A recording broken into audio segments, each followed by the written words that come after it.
actually be recorded on. Thank you, sir.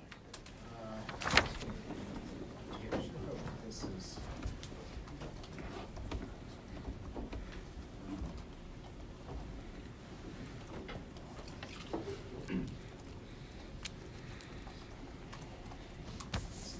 Land use. Okay, good. All right, so I'm just getting the PowerPoint uploaded here, and then I'm going to record this session so that Don can participate, but you will be able to find it on the course page under the collaborate videos or recordings or whatever the thing is, but it's busy converted here. So, okay, so I'm gonna talk about resilient cities and land use. There's a PowerPoint and I'm gonna talk about this for a bit. Some of this actually may be pretty useful to your to this particular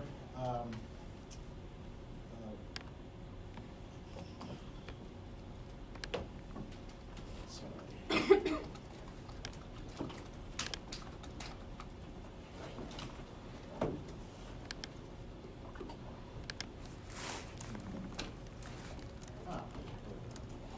Your particular Stapleton Ridge project, okay? And then we will break into your teams and I will come around and talk with you. So, all right. So here we go. Resilient cities and land use. And so this is a sort of cutting edge topic that I want to address. The syllabus leaves us kind of an opportunity to work in a cutting edge topic. And so there's a lot of attention to resilient cities. Why? In part because resilience is today's buzzwords. Everybody wants to be resilient. Individuals, families, communities, economies, societies, ecosystems, etc. So then but the question is, as with most buzzwords, does it really mean anything, or has it just become so popular that it now sort of means everything and nothing? So the science behind resilience comes from systems analysis. And the basic definition from Walker and Salt for resilience is the capacity of a system to adapt to disturbances while retaining its core functions and structure. And I guess one of the things that we want to sort of emphasize is this whole idea of systems. And I think it's interesting. I saw some commentary earlier this morning in light of sort of where we are in politics these days about this sort of basic binary dichotomy between being a system changer versus a system enabler. Right, and that sort of seems to be one of the themes these days out there in politics about whether people are just part of the system and perpetuating the system, or are they going to totally transform or radically change the system. And one of the problems, I think, with that kind of characterization is it doesn't really tell us what system we're talking about. Okay, there are all sorts of systems, right? All sorts of things are organized as systems. In some ways, this class is organized as a system, right? And so you may be enabling this land use class, or you may be trying to fight the powers that be and change the land use class, whatever. But no, my point is that. It's a little bit simplistic just to sort of think of the world in that way. Instead, I think what we need to think about is how do systems operate, and to try to eliminate a system is a virtually impossible task.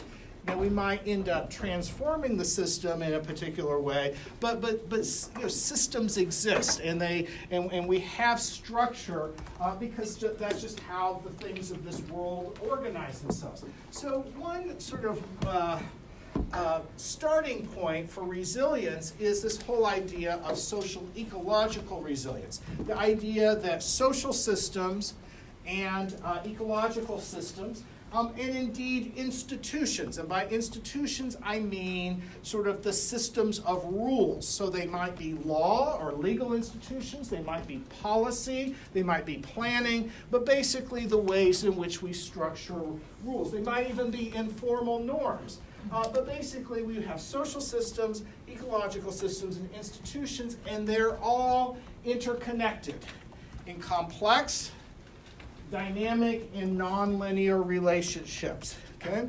And by nonlinear, what I mean is that things don't necessarily just flow from point A to point B to point C. That you have these dynamics where all of a sudden everything's going along and all of a sudden things change dramatically. Okay? And obviously the one that's in the news right now is this pandemic coronavirus, right? You go from all of a sudden, you go from things going along normally to all of a sudden there's conversations about, whether universities are going to close and we're going to do all our classes online. I don't know if that's going to happen or not, but if it happens, it will happen suddenly, right? It will all of a sudden be boom, here we are, and that's the way it goes. I will tell you that we are going to have to come up with something else the night of April 1st because we are not having the Bail Lecture for a couple of reasons. One is Professor Saxers out in California, the city of Los Angeles has just declared a public emergency and are advising everyone to not be within 6 feet of somebody they don't know. Okay, it's Los Angeles. Everybody lives within 6 feet of somebody they don't know, right? But obviously, the flights are empty nowadays, that kind of thing. There was just somebody who was in New Hampshire who was quarantined, and he did not observe or obey the quarantine and went to an event at Dartmouth College. And now everybody who went to that event has to be quarantined for 14 days. Okay, so I am not going to have a lecture here on April 1st that leads all of you to have to be quarantined for the 14 days leading up to final exams just because some random person showed up at the lecture and it possibly exposed all of us to this coronavirus. So the point is that surprises and disturbances are a part of systems, right? And it's because of the interconnectedness of systems. And so our human communities and our social institutions end up depending on the resilience of natural communities and ecosystems and vice versa. Our ecosystems, natural systems, do not function well if our human communities and social systems are falling apart. So, just some basics: complexity, disturbances, instability, change, surprise, and uncertainty are all the characteristics of resilience thinking and the way that systems work.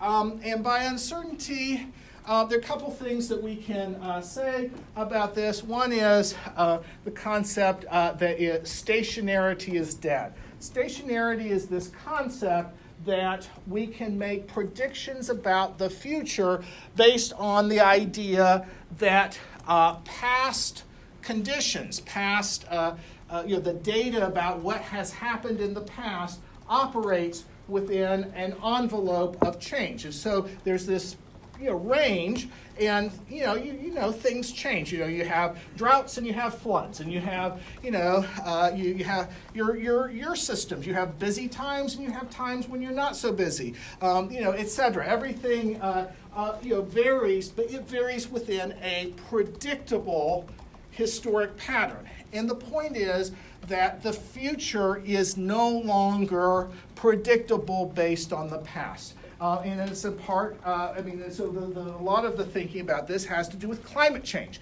and the fact that unprecedented is the new normal. We have so many conditions now, we have so many events that are totally unprecedented that it's no longer a possibility just to look at the past and try to predict the future.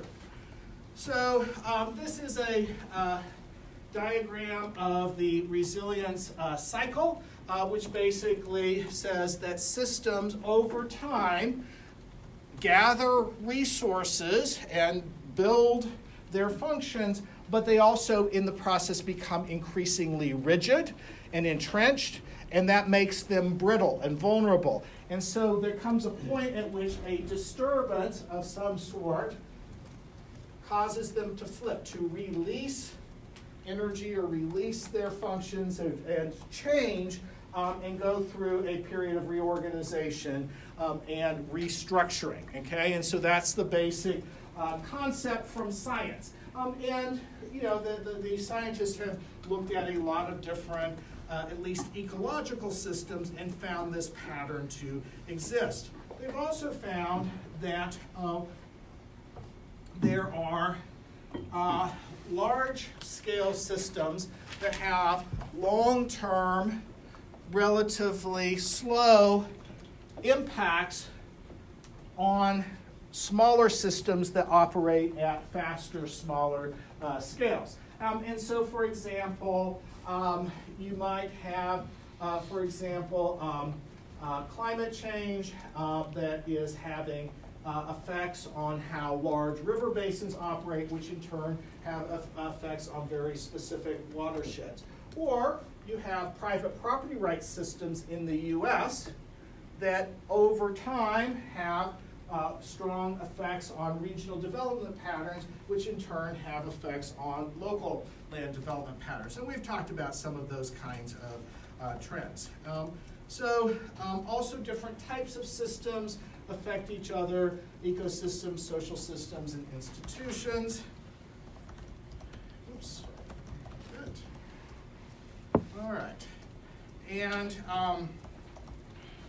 some of the drivers of threats to community resilience include climate change, land development, population and demographic changes, economic forces and changes, fiscal stress and constraints, political forces, rigid, inflexible institutions, and the interaction of multiple drivers.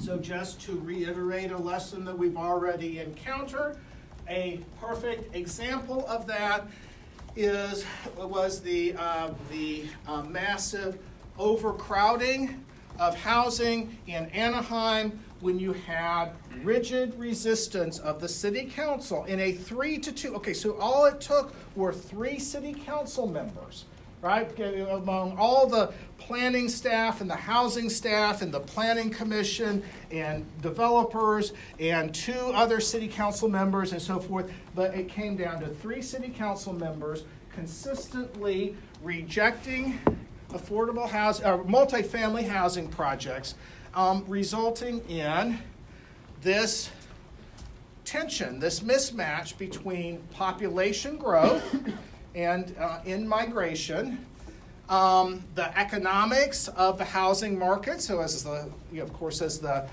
supply was limited and the demand grew, that meant the housing cost went up, right? I mean, that's just basic economics. And then you had various, because the demographic changes were independent of all this. What it meant was all that housing overcrowding, plus school overcrowding, plus overparking on the streets, plus traffic congestion. Okay, all that became the new normal for Anaheim. And so that, But interestingly enough, the feedbacks that created were reinforcing the opposition to more housing, because local residents were like, we're too crowded. We can't afford to bring in any more, or we can't handle any apartments. And it was like, well, but the people are here anyway, and they're increasing. And nonetheless, the politics of that became sort of a self-reinforcing thing. And so, to some degree, you could argue that what had been the characteristics of Anaheim in the late 80s and early 90s basically collapsed altogether, right? And that you ended up with an entirely different sort of system or structure of the community and of land development patterns because of this. Yeah? So that's an example of some threats to community resilience. Water issues. Communities are vulnerable to drought, to flood, to degradation or destruction of key natural water infrastructure, such as stream flows or wetlands or aquifers. Pollution, stormwater runoff, and we've talked about that to some degree. Unreliable or unsafe drinking water supplies, such as what's happening in communities in eastern Kentucky. Failure of water or wastewater infrastructure, cost of water, needing new sources of water, enforcement actions for regulatory noncompliance, legal liabilities, reduced options, reduced control, remedial actions that are often more costly and less effective than proactive preventative actions.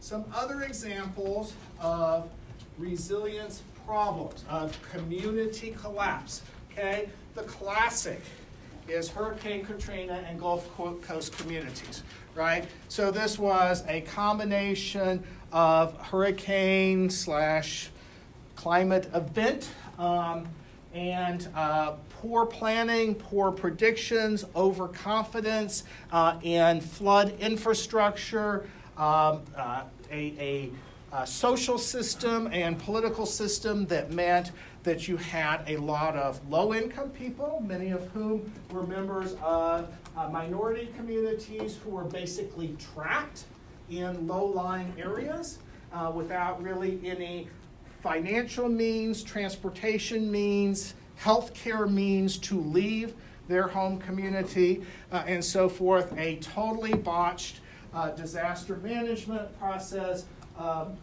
poor relations among the various units of government.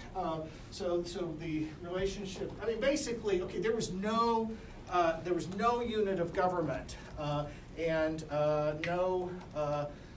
neither of the political parties that ended up coming unscathed out of this, right? I mean, from the local level to the state level to the federal level, it was just a big mess, right? So what you get is collapse. New Orleans has been rebuilt in a lot of ways, but it is a totally different place than what it was before Katrina, right? I mean, did anybody go before and then go after? I mean, if nothing else, the population is a fraction of what it used to be, right? So, climate change and water resources, too much, too little. So, the top two are, well, all of these are in Kentucky, by the way. And the top two involve significant flood, a significant drought, and the bottom two involve significant flood. Threats to water supply, obviously, Flint, Michigan is the example, but Fresno, California has some significant water quality issues that particularly affect their low-income Latino communities. Eastern Kentucky, so Martin County, has serious water quality and water pricing issues. These are communities that are at risk of collapse based on water supply systems that are not functioning as they should, that are collapsing. Sea level rise in coastal cities, right? And we all know, we've heard the predictions over and over again, but there will be some point in time in which substantial parts of Miami are underwater. Okay?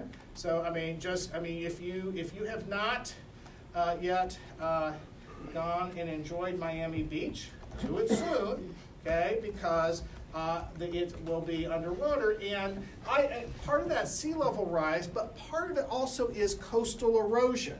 Okay, so it's partly the various kinds of effects of the ocean and storms, but it's also exacerbated by so much land development.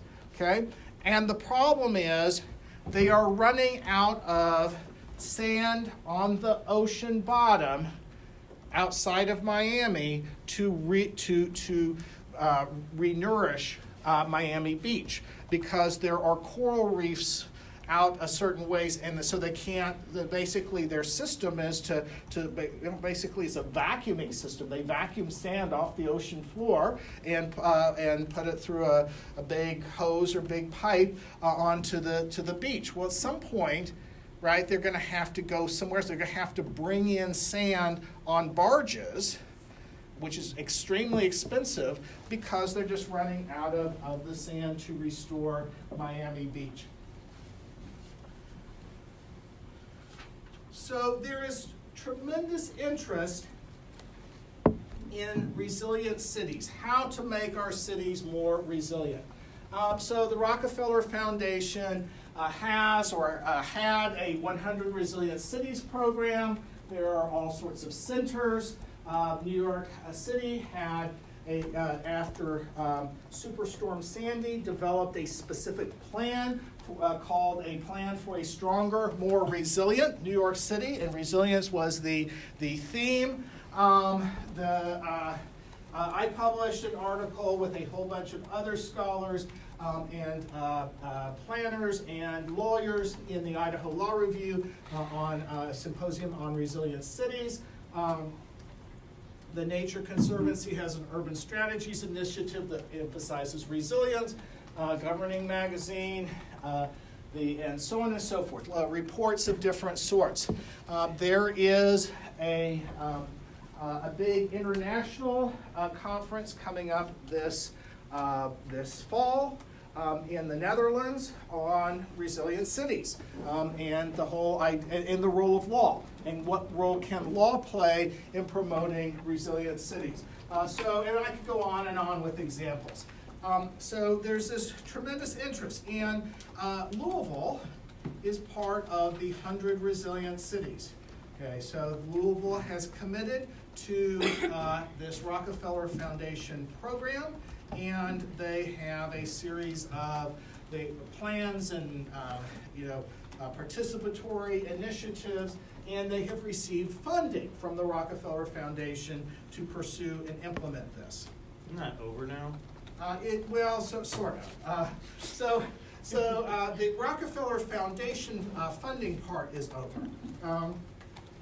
The problem is that, like any program or policy, once you create it, right, it now has a life of its own, right? Everybody becomes invested in it. It has interest groups behind it. It has staff that want to keep their job, etc. And so the city's resilience efforts are continuing, even though the funding from the Rockefeller Foundation is over.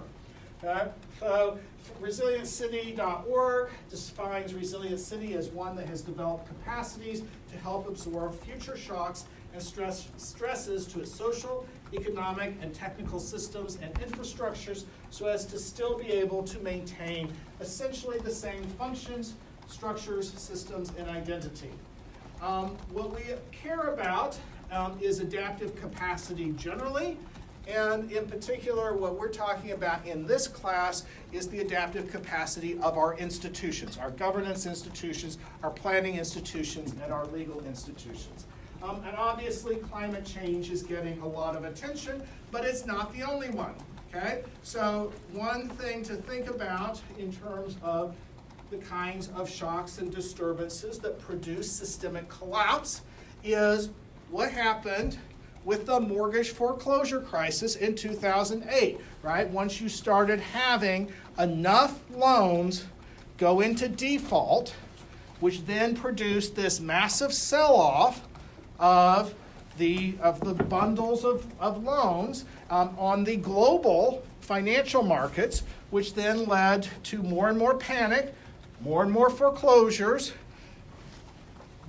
businesses, scaling back, shutting down, laying off people, leading to more defaults and more foreclosures, and so on and so forth. It became a cascade effect. And that's the classic cascade effect.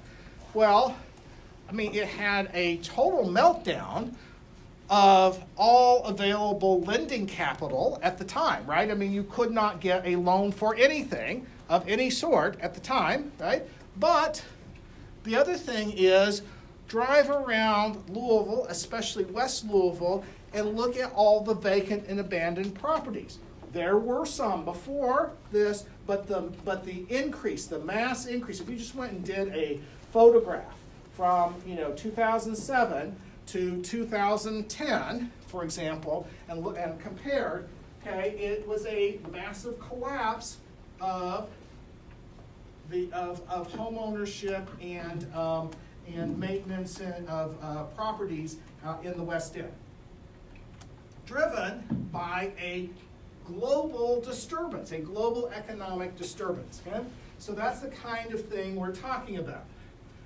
So when we talk about urban resilience, okay, we talked about maintaining systemic structure and function, but what exactly do we mean?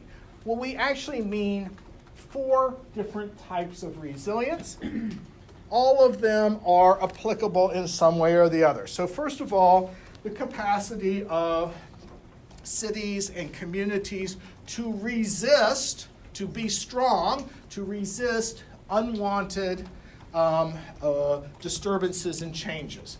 Okay, so whether this is a minority community resisting racism and prejudice and inequality, whether it's a city that is trying to strengthen itself against economic instability or a food insecurity or climate change or that kind of thing, resistance is one feature. But what we know is that too much resistance can lead the system to be inflexible and rigid and brittle, and then eventually collapse. So another sort of type of resilience is bounce back, the ability to bounce back after a disaster, to restore your system to its prior function. So obviously, communities that have had a significant event, a major event, and then are able to bounce back from that, that they have a certain type of bounce back resilience. So, for example, there's a mass flooding in Houston, right? With now I forget which hurricane it was, but one of the hurricanes, right? Okay, so actually Houston, for a variety of reasons, had some very serious problems from that, but they also had more bounce back than New Orleans, right? New Orleans has done some bouncing back, but it is, like I said, still different, and it took longer, and there are some communities within New Orleans that just never came back. Houston had more bounce back, okay? Adaptation. So adaptation is about building flexibility to adapt to the change, to shift, to have some give and take in your system, rather than just rigidly hold on to what you're aiming to do. So one kind of adaptation in the coastal area is, instead of building a lot of seawalls instead using the natural sand dunes and using coastal or sand dune vegetation to mimic, well, I mean, not just mimic, but also restore and maintain and conserve the natural functions of the coast to protect the human community. So instead of building right up to the ocean and having the big seawalls and so forth. Transformation is the fourth type of urban resilience. And the idea here is that you use disturbance and change to actually transform your system in a desired way, in a way that you want your system to be. Okay? So, classic example of this was Greenburgh, Kansas, which got totally decimated by a Category 5 tornado. Okay? So I don't know if anybody remembers this, but the entire town was entirely wiped out. Okay? And so what they did is they said, hey, we're coming back and we're going to rebuild. And they rebuilt it as a sustainable community, as a LEED community. LEED is a type of certification for sustainable buildings, but also they have a thing for sustainable communities. So it's all got like renewable energy and renewable design and so on and so forth. So that is a very different kind of physical and ecological structure to their city, but the social system is still there. The people came back as a community to do this, and they worked with the University of Kansas architecture students and other people, for the technical expertise and whatnot. But it was a real example of resilience. So the idea is that resilience is not just maintaining the status quo, but adaptively navigating change and transformation. Okay. So I'm going to talk about 4 elements of urban resilience policy. And these are things that you may want to think about as you work through the next 2 simulations, but then also, after you leave this class, after you graduate, and so forth. These are some significant concepts here. So the first is that nature is incredibly important to cities. The second is justice concepts, land use justice, resilience justice. The third is a cluster of concepts related to participation, inclusion, and co-governance. And then lastly is this idea of adaptive governance. Okay, so nature. Part of our the threats to our urban resilience, or the alternative way to say that is increased vulnerability in our cities, has been the fact that we got rid of natural systems, or we re-engineered natural systems, or we destroyed or altered natural systems and went with engineered systems. Okay, so instead of using wetlands and floodplains, instead what we did is we built big concrete channels, and we built dams, and we built big reservoirs and that kind of thing. And it turns out that those gray infrastructure, those engineered systems, end up having lots of adverse impacts, right? Because they have destroyed nature's capacity to deal with changing environmental conditions, changing flood patterns and so forth. And they also often are based on a set of assumptions, human assumptions about how things are going to work in the future that have turned out not to be true. So again, the levees and the flood control mechanisms surrounding New Orleans during Hurricane Katrina. Okay, it's a classic example where the Army Corps of Engineers promised everyone that they would hold. Okay, so it was actually not the hurricane itself that caused the flooding. it was the breaches, the dozens and dozens of breaches in the flood walls, in the levees that ended up flooding the entirety of the New Orleans basin there. Okay, and so again, it was, and then there were a lot of lawsuits and so on and so forth.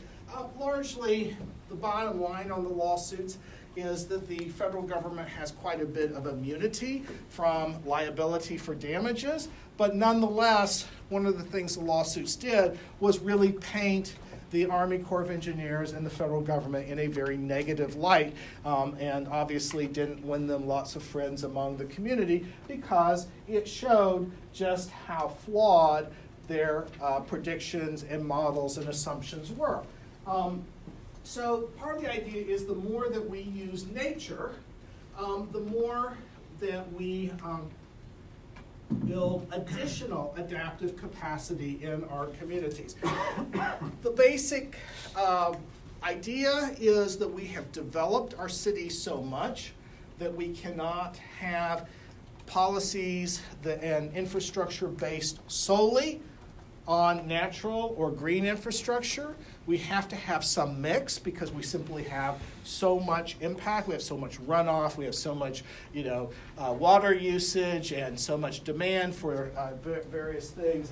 But nonetheless, this needs to be a significant increase in what we do. So, nature and more nature and ideas. Nature's critical. And that's again because natural communities are interconnected, or ecosystems are interconnected with human communities, social systems, and institutions. And so when we destroy or alter our ecosystems, we have these feedback loops that end up affecting society and so forth. And I can give you lots of examples, but one is that the massive deforestation and unsustainable agricultural practices in Maryland, just outside of Washington, D.C., combined with rapid urbanization and industrialization in Washington, D.C., pretty much destroyed the Anacostia River, which meant a loss of commercial navigation, right? So what had happened is that Anacostia used to be a deep river that you could actually transport goods in. So all of a sudden you lost a chunk of your economy in the 1800s. It led to massive soil erosion, and so a lot of those farms are actually poor farms now. They simply don't produce things because people basically, destroyed them. Destroyed the soils with bad farming practices. And then you ended up with such polluted waterways that at one time the Anacostia was the #1 worst river in the country for fish cancers. And the water was so toxic that you would risk dying if you were in contact with it for more than 15 minutes. Okay, not exactly what we want to think we should happen. And by the way, when I was part of a adaptive water governance multidisciplinary consortium looking at water basins, and my basin, actually we was sort of here at U of L that we had the core of the research team. We had people from the EPA as well, and so forth. But we were looking at the Anacostia, and the other basins are big ones out in the west: Columbia River Basin, and the Klamath River Basin, and the Rio Grande, and so on and so forth. The Everglades was another one, and so everybody had their big famous horror stories about dams on the Columbia, or, fighting between the farmers and the Indians in the Klamath Basin. And so we presented about the Anacostia, and they're like, okay, you touch it, you die. That's actually the worst, right? They decided that we had the least resilience, because if you touch it, you die. That's not a good thing. And we're going to talk about some of the restoration in the Anacostia. but that's a big thing. Concept, ecosystems, services. Ecosystems provide critical services and infrastructure functions that support people, economic activity, society, and so forth. It enables our human communities to adapt to disturbances and stresses. So everything from flood water and runoff mitigation, heat moderation, pollution absorption or filtration, pollination, food production, physical and mental health. Okay, so in Kentucky, there is enormous interest in the business community in ecosystem services. Okay? Why? Let's think about it for a moment. Okay? Water systems and the bourbon industry. Okay? If our water is polluted, there is no substitute for producing bourbon in Kentucky. Right? Right? It requires clean water. Okay? I mean, basics. Okay? Land development patterns, downtown urban development, and flooding. Okay? If the Ohio River or Beargrass Creek or whatever cannot handle the patterns of flooding, and what do we have? We had 2 years in a row that were among the most rainfall ever in Louisville's history, right? And if our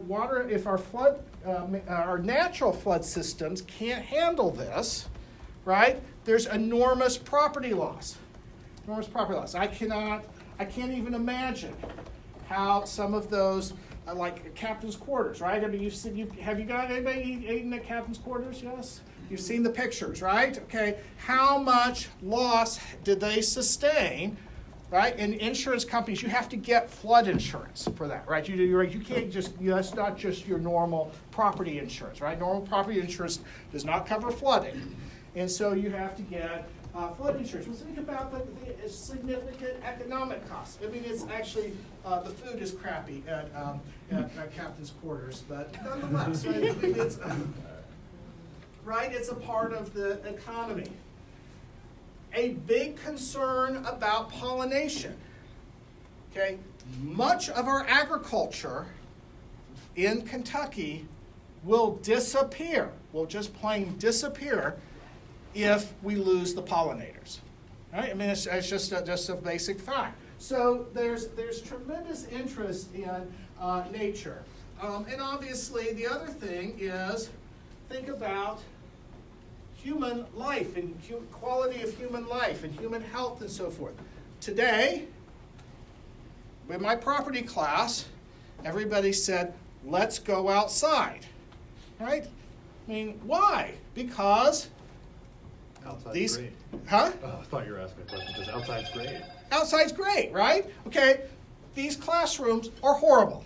They're truly horrible, right? There's no windows, right? This is like, come on, this is like depressing.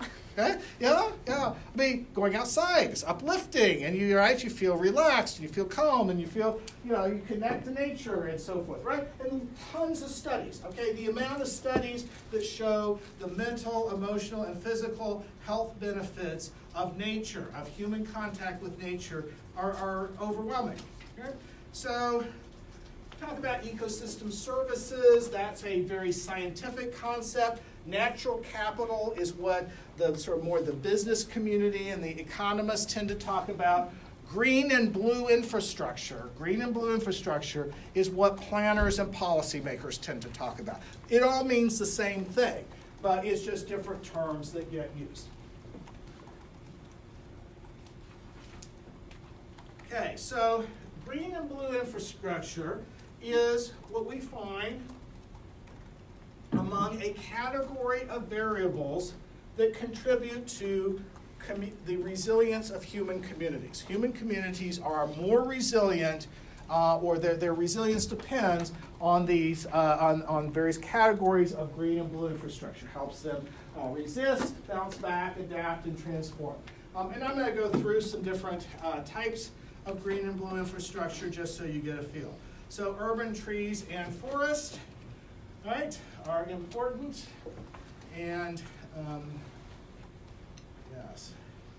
And y'all have probably heard me be critical of the photo op tree planting, which is exactly what's featured there. So it's even I use the photo op tree planting as an illustration.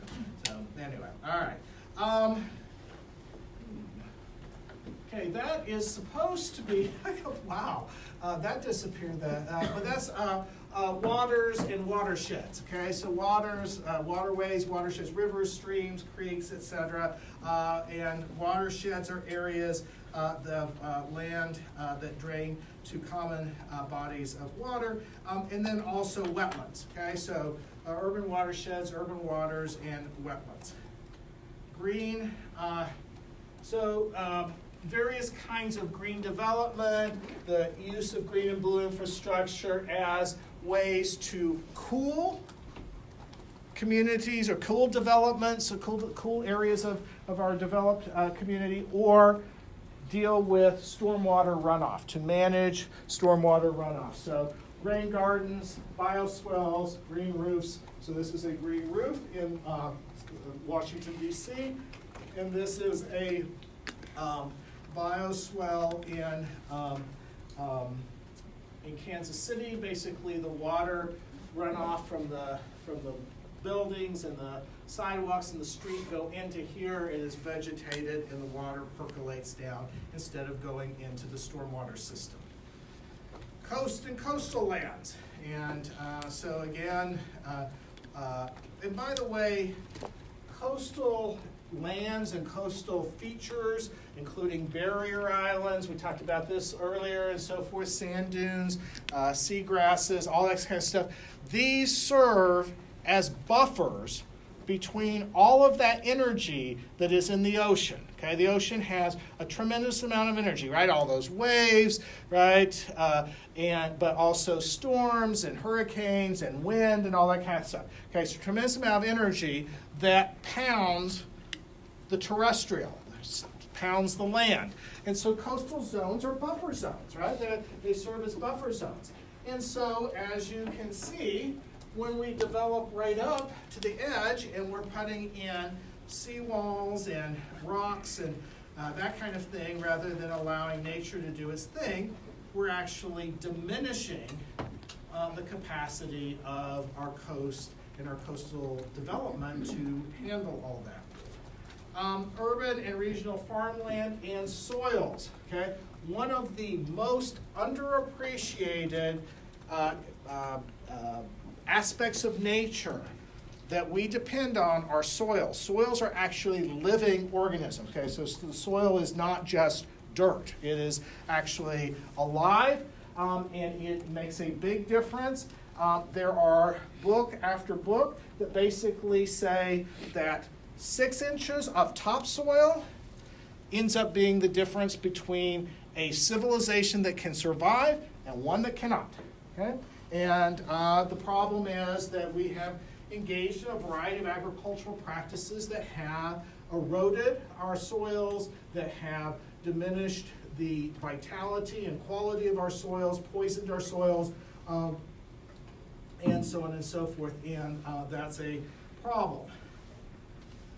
So now the second concept has to do more with justice concepts. And so we've talked in different ways about sort of justice issues in land use, and we're going to continue to talk about those, fairness and equity and so forth.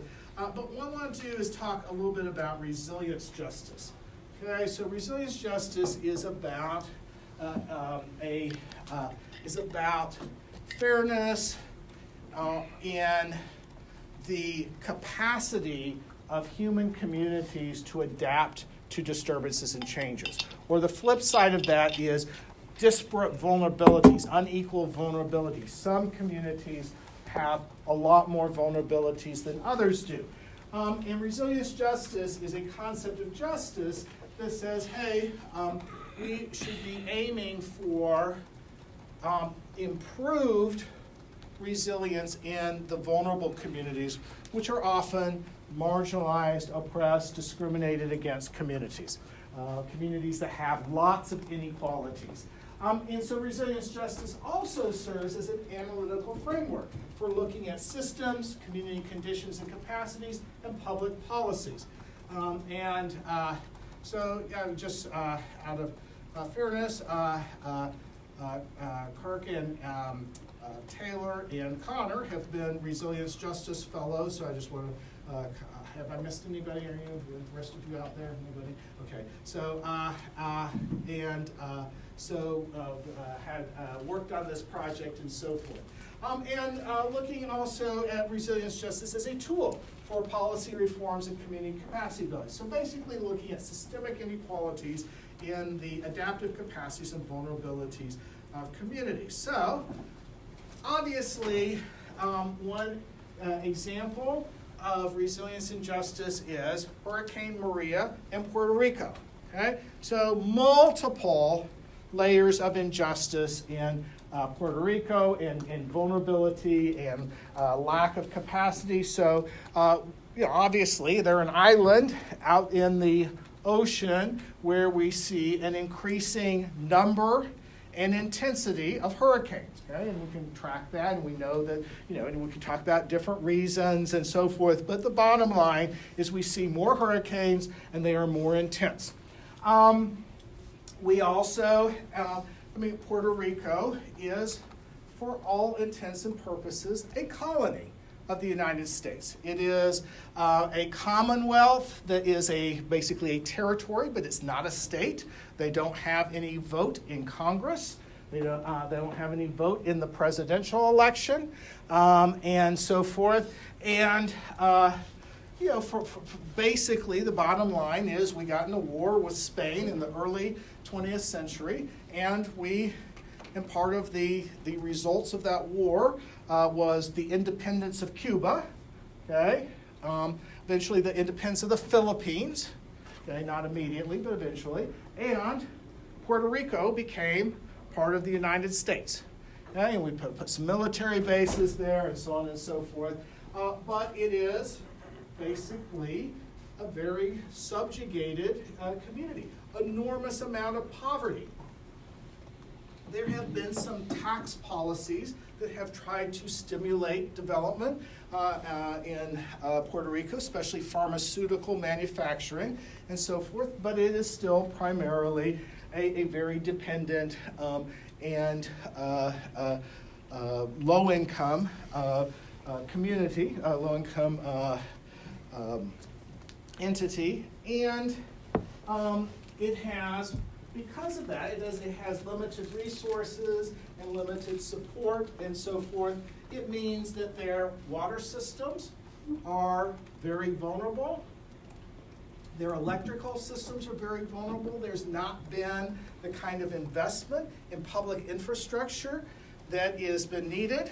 And so it's a problem during normal times, but when you have a direct hit from Hurricane Maria with the intensity that it had, it meant that their power systems and their water systems collapsed, right? I mean, in addition to obviously there a lot of their buildings and so forth, and again, going back to Katrina, the disaster response was certainly not what we would hope for a community that was so severely affected.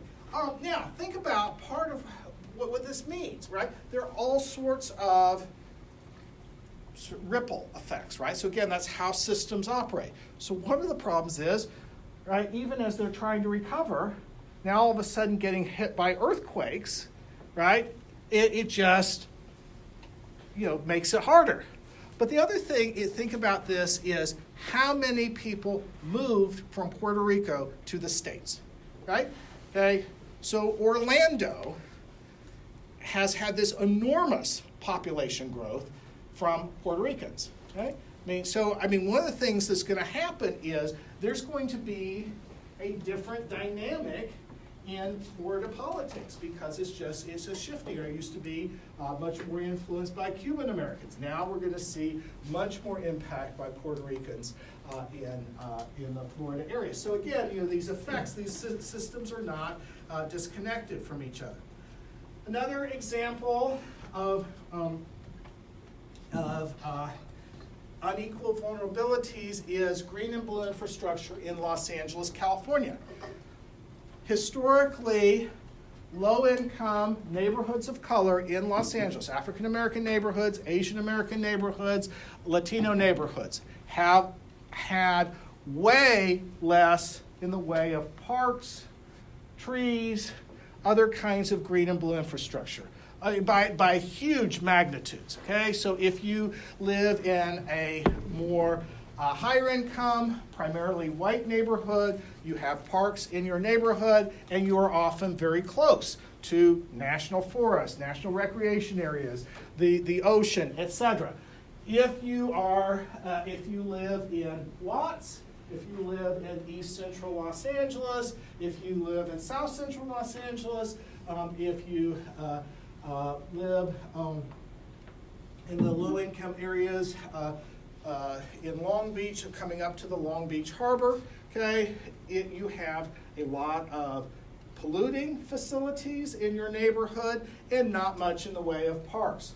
So one of the things that has been going on is a plan, actually it's a set of 4 plans, one by the federal government, by the Army Corps of Engineers, one by the state, one by the County of Los Angeles, and one by the City of Los Angeles, but they all aim to do basically the same thing in different parts of the LA River, depending on who has what jurisdiction, and that is restoration of the Los Angeles River to what has been, and still in parts is, a paved channel, right, where the 1970s movie Grease with John Travolta and Olivia Newton-John, where they had the car chase, the car race, right? The car race, right? Everybody remember that? Okay, that was in the Los Angeles River. Okay, so that's the river, and so the idea is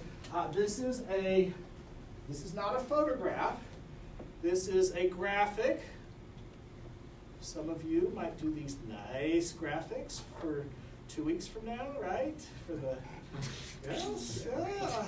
You guys are looking at me like, wow, massive skill, tooling to take place, right? But anyway, all right. But the idea is this is what is envisioned. So restoration of natural flows, restoration of green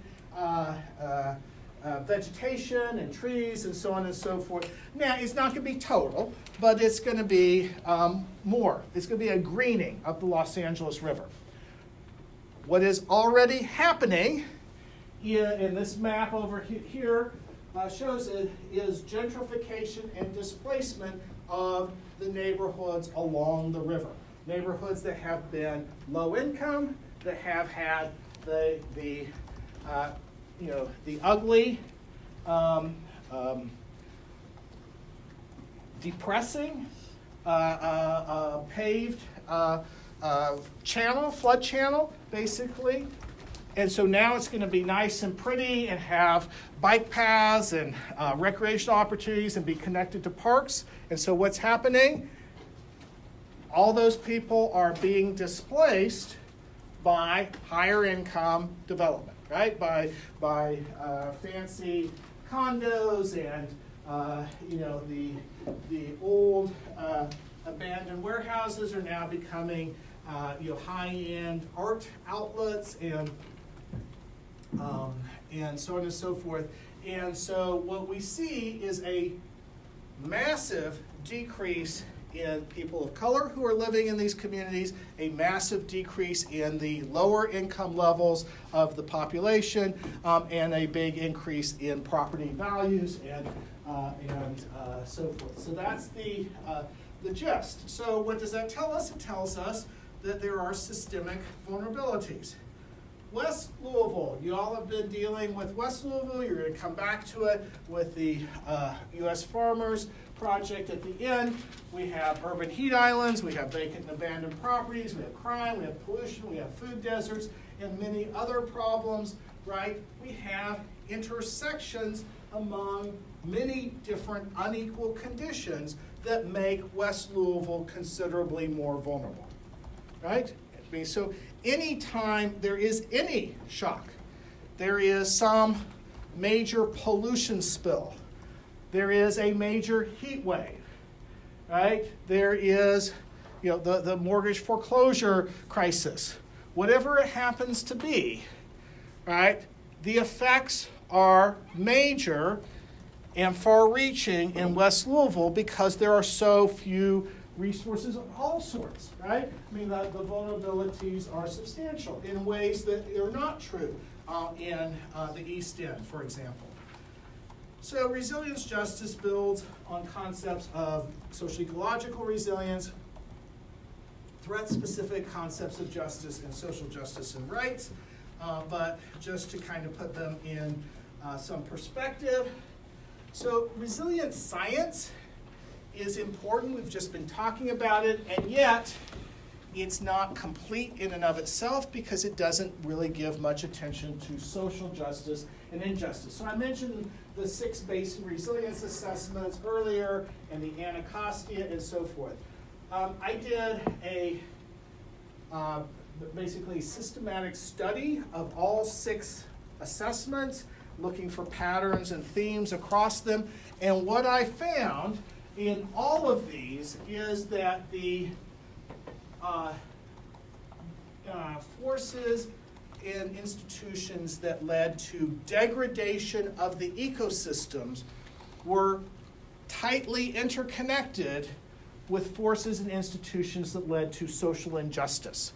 Okay, so whether it's how Native Americans were treated, or how black neighborhoods in Washington D.C. were treated, or so forth. Okay, and I mean, seriously, with like the Anacostia, we have the series from slavery to Jim Crow to this sort of urban redevelopment programs that we talked about earlier in class, and so all of that played a role.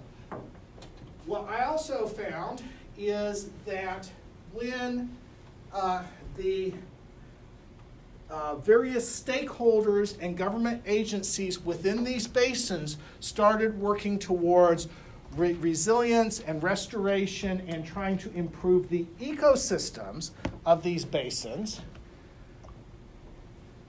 a lot of that was driven by the involvement and the engagement of the more marginalized groups that were trying to achieve some sort of justice for themselves. So the Native Americans in the western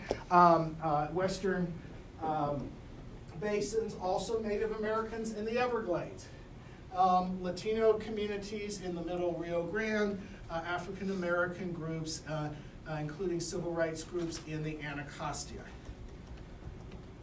So some people say, hey, aren't you really talking just about environmental justice or climate justice or disaster justice? And all of those are important concepts. Resilience justice builds on them, but at the same time, these are about specific threats. Resilience justice is more about the wholeness of of systems' capacities. In other words, not just the threats of pollution, not just the threats of climate change, not just the threats of disaster, but all of the different ways that interconnected systems affect communities and their resilience. Next, we could say, well, hey, isn't this builds a lot on some ideas about human rights, civil rights, critical perspectives, grassroots social justice movements, that kind of thing. Well, yes, there's some concepts there, but those are mostly focused on entire populations across the nation or across the world or whatever. So, so we, for example, we with sort of civil rights sorts of things, we talk about, various population groups, African American or, Latino or whatnot. With human rights, we're talking about the rights of each individual. And so that's all fine. I mean, that's all fine, but what we're saying with resilience justice is we also have to pay attention to geographic communities, neighborhoods. That's where people form community, and that's where they are affected by a lot of these things, especially things having to do with green and blue infrastructure, land use, land development patterns. That happens in people's neighborhoods. And so we have to think about that. Or, the Puerto Rico or whatnot, the whole geographic community. So this is, so then what we formed here at U of L is the Resilience Justice Project. So we've been working on various assessments of resilience justice, some studies on this, and of course hiking as well. So we always try to work in some of that and whatnot. And we've been doing a variety of resilience justice assessments. And so the idea is to focus on that. One big component of resilience justice is this idea of participation, inclusion, and co-governance, which I'm kind of giving its own sort of element in here. So this is element number 3, participation, inclusion, and co-governance. We've talked a little bit about this before, but I want to reemphasize that participation is the opportunity to where the decision makers create some mechanism by which people can come and express a viewpoint, right? That is not the same as inclusion. And there is a really great article in the planning literature. You guys have read it, right? In Planning Theory and History, yes, right? Distinguishing between participation and inclusion. Inclusion is making sure that all of the affected stakeholders are part of the decision making, and not only part of the decision making, but shaping how decisions get made, shaping the process by which decisions get made. Okay, so so to give you some examples, or to contrast, participation would be you go to a hearing, and you speak up and you say something, right? Okay, right? And you guys did that on the first one. You're going to do that again. And how satisfying is that? Yeah. Okay. And our class, the decision makers were way more attentive to all of the people who spoke up than is typically true, right? I mean, we were of course doing best practices. Okay, and what we know about how the real world operates is not so great practices are often more the norm, right? Right? And so people go to a hearing, and think about this. You have just been working 12 hours. Somebody in your family is going to have to look after your kids so that you can travel how many ever miles, maybe in your car that needs an oil change or not working so well, maybe trying to find a bus, to some city building to speak for 90 seconds about why you're opposed to some development project that appears to have already been approved. Right? I mean, it hasn't officially been approved, but all the forces are in motion to have it. Right? I mean, that is a lot of people's experience, especially a lot of people from more marginalized or oppressed communities. Right? And so inclusion is more like the multi-stakeholder kind of governance. The idea that you get people involved in more dialogue, not only about what should happen, but also how the process for decision-making should even be structured. And so you see sort of an example, you have various focus focus groups and working groups and so on and so forth, multi-stakeholder negotiation and so forth. Co-governance goes even one step further. And so, for example, in the area of green and blue infrastructure, so neighborhood parks, neighborhood trees, the idea is that the government and the neighborhood residents, some sort of neighborhood group or some sort of collection of the neighborhoods, are co-governing those resources that are, instead, so rather than just having a voice in what the government does, the local community is actually taking some degree of power and responsibility for, shared with the government. And that sounds like, some professor theory type of stuff, like, is this even real and does it work, and so on and so forth. What we are finding is actually a lot of government agencies that are strapped for financial resources and staff resources like this idea, because it shares the responsibility, right? And so now all of a sudden, for example, you can end up delegating some of the maintenance, maybe not all of it, but some of it.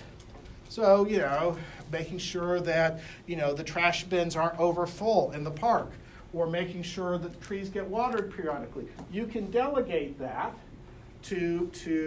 or share that with the neighborhood residents who are affected by, but also benefiting from that green and blue infrastructure. So it actually turns out to be used more than you think. Anybody been to the Parkland neighborhood? Yes, okay, some of you, okay. There is a community garden in the Parkland neighborhood. There is a group of folks here at U of L who were very instrumental in bringing together neighborhood residents and the city to make that happen. That's an example of co-governance. Actually, arguably what we call co-production and co-governance. Co-production of the green and blue infrastructure and co-governance. So these are significant ideas that take us beyond. Okay, so now I've mentioned earlier in the very beginning of the semester, Arnstein's ladder of citizen participation. Well, now I've given you a little diagram of it. It is very influential because it was published in 1969, when most decisions by the government were very hierarchical, pushed down onto people, and a lot of the participation was manipulative, informational only, placations or token participation, and Sherry Arnstein was arguing for more citizen control. Okay? So despite the influence of this theory, it's actually not very workable, and it's actually not very good reflection of the reality, because no neighborhood group can truly take total control of all of the decisions that affect their community. They don't have the resources, they don't have the time, they don't want to, right? I mean, there's a lot of reasons why this is a great in theory, but in practice, misses what people really want from government and so forth. Okay, so the idea more of partnership, which is that sort of co-governance idea, is closer to what a lot of people want. So the idea that this is some hierarchy is actually a mistake. And that leads to research that we've done here at U of L that show that people want diverse forms of opportunities to participate and to be included. So in other words, people don't all want the same thing, right? They want different kinds of things and so forth. And that's actually, not the best picture, because it's a lot of outdoors activities, but you get the idea. Okay, finally, I want to emphasize adaptive governance systems. Quick question. Yes. In real life, like when you go to a neighborhood and say, hey, you get to clean the garbage up in the park now. I mean, No, that is not, okay, so that's actually not the way it can't, I mean, it will work. I mean, that's not the way that you can move forward towards co-governance. Okay, that produces backlash, it produces, so what really happens is a lot of times neighborhoods say, hey, our green and blue infrastructure is inadequate, we have ideas about what we want, right? The city doesn't listen to us, and so they come and they say, hey, we want more control, we want more I mean, they might not use the word inclusion, they might not use the word co-governance, but that's the essence of what they, So the demand for that comes from the bottom up, from the neighborhood. But instead, the government officials can be resistant. That's not the way we do things. We're in control. We have the resources. You do what we say. Okay, so that's one reaction. But the other reaction is what I was trying to get at, which is, hey, actually, this might be a win-win for us, right? That this might actually help us deal with some of our problems as well. Okay, so it's not. I mean, and I don't want to suggest that it's about manipulating or exploiting the neighborhood, but I'm just saying that the government actually sometimes has some interest in sharing control because they actually don't have the resources to exercise the control. All right, so that's really what I'm getting. Okay, and there's lots of good examples of that actually happening. So last is adaptive governance.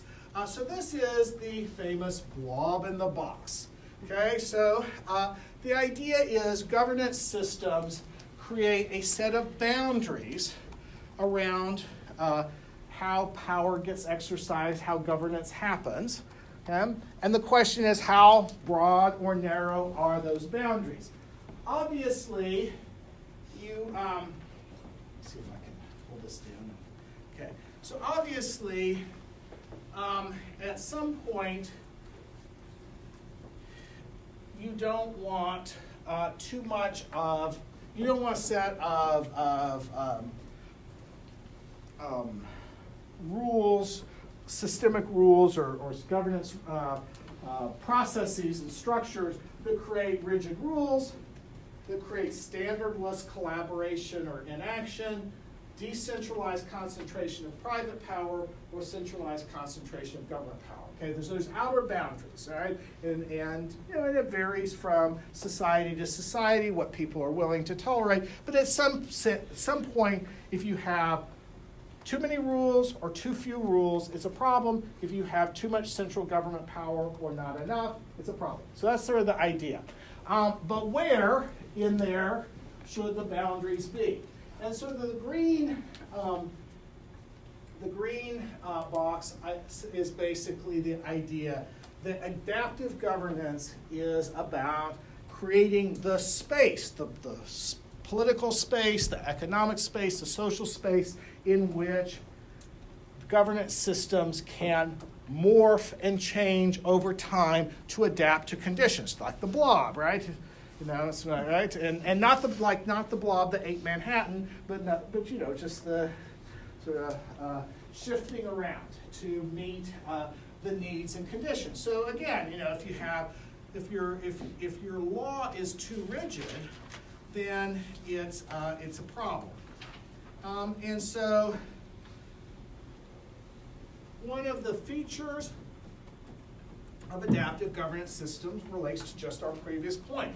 Multi-stakeholder partnerships, right? That you have. So here's adaptive urban ecosystem governance in the middle. You've got various government entities, environmental groups, universities, the public, grassroots groups, other major stakeholders in businesses and industries, right? All having some influence or collaboration in how that gets governed.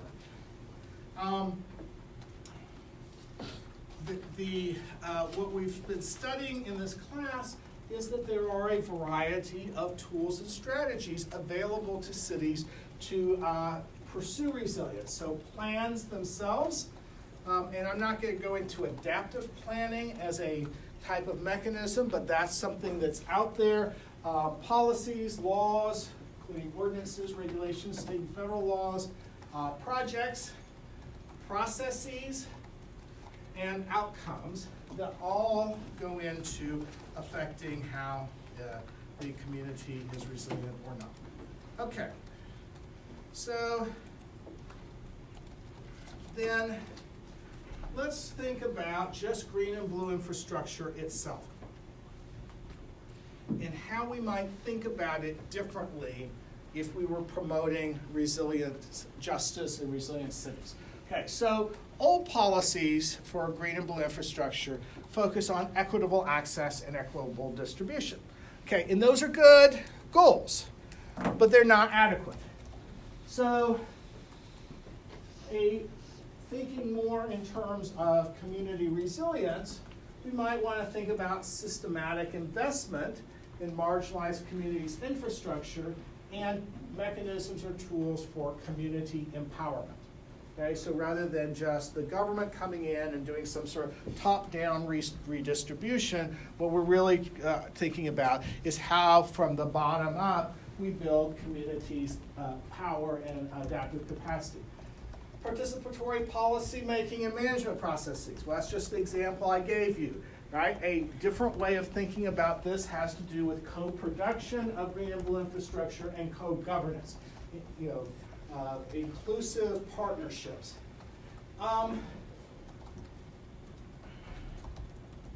Very often, we get focused on prioritizing certain policies. Green and blue infrastructure, important, right? We said nature's important.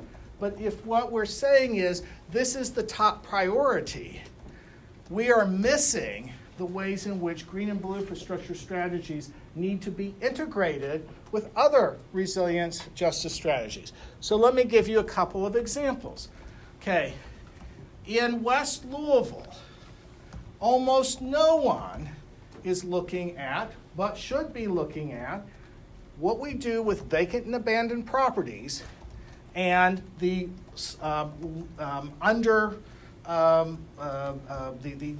lack of sufficient or lack of equitable amounts of green and blue infrastructure. Trees, parks, community gardens, etc. Right? There's land there that could be integrated where so you're getting more, so you're dealing with urban heat effects, you're dealing with pollution, but you're also turning these vacant and abandoned properties into something productive at the same time, integrating those. So that's one thing. Another one that's out there that again people don't think about is if you're looking at green and blue infrastructure and you say, hey, we need to focus on parks, but you are not thinking about how that relates to neighborhood safety and crime. One of the problems is your neighborhood residents end up feeling like your park plan is totally disconnected from their reality. They don't want a park that's going to be the hub for murders and drug deals and that kind of stuff, right? Their neighborhood resilience depends on a safe, thriving neighborhood.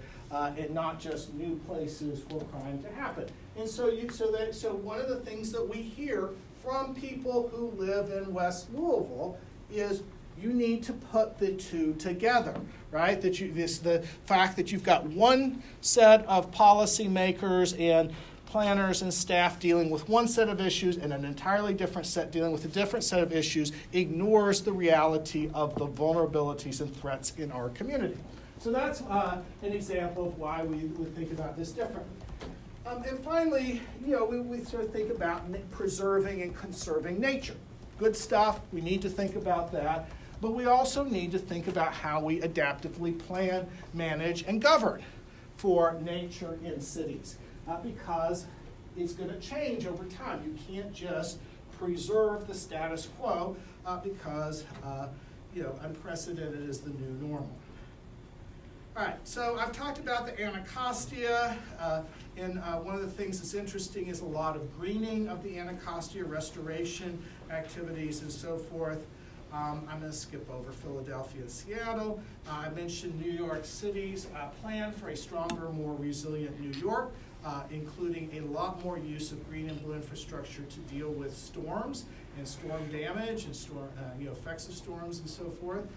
Santa Fe had a problem of threats to its public water supply from wildfires in the forest and mountains outside of Santa Fe. And so they decided that basically there was no way they could treat the water adequately after a major fire that was going to basically put a lot of bad stuff into their supply.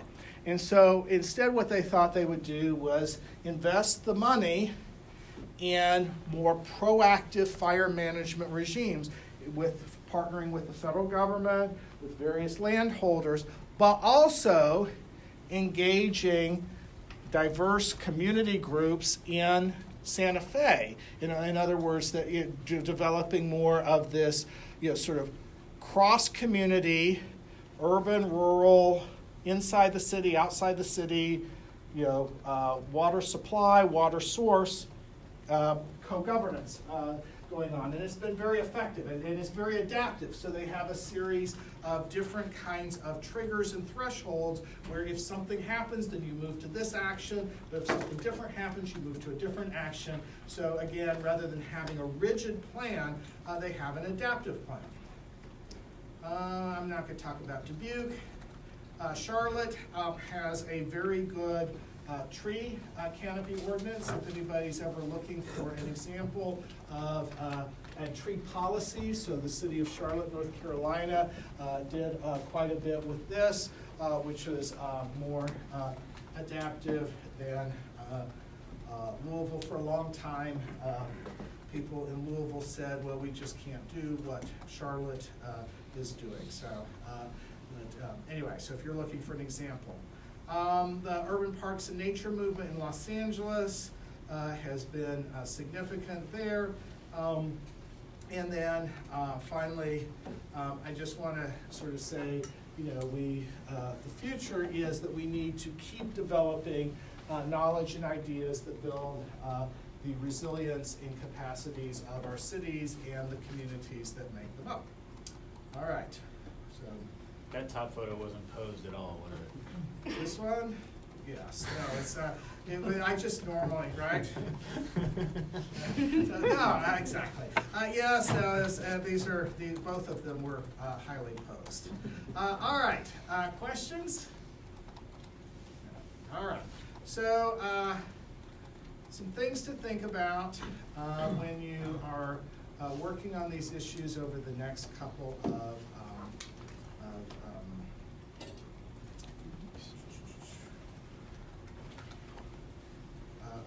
simulations.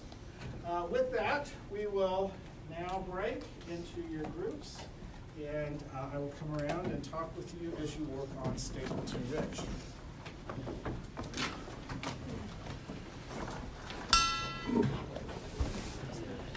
So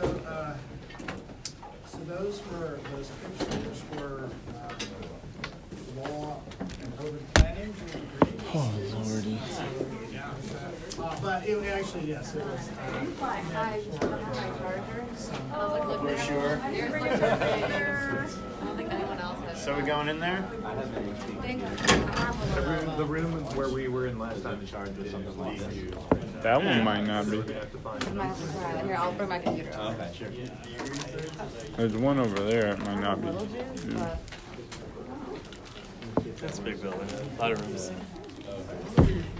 Dude, we can just go out there. Gone with the room adventure.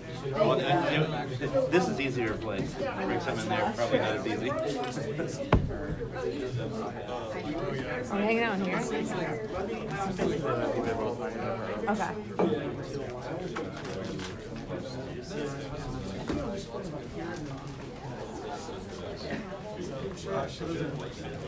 There's a front section.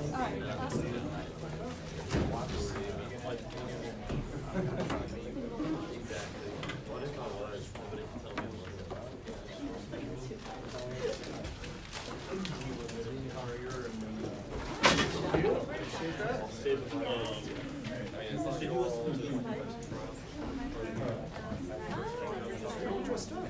that.